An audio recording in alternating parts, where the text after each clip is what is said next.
New Orleans has been hit with a spike in violent crime in 2020, but the NOPD reassured the public today that a revamped crime-fighting strategy is beginning to pay dividends.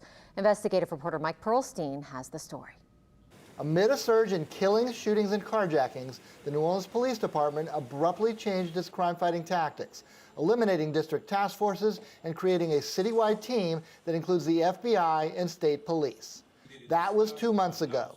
Today, Chief Sean Ferguson said the squad is making progress, with 8 violent crime arrests just yesterday. This is just the beginning of our efforts. There are many more cases that are under investigation by VCATE as we speak. VCATE, Violent Crime Abatement Investigation Team, uses technology and intelligence gathering to focus on the most violent repeat offenders. Local FBI Chief Brian Vorndren offered this warning to criminals. We are on our way for you.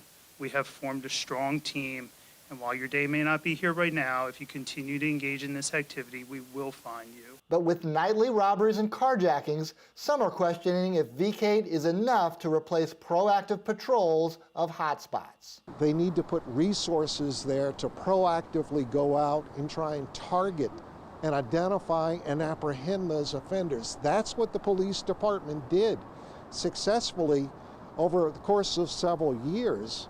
And we stopped doing that.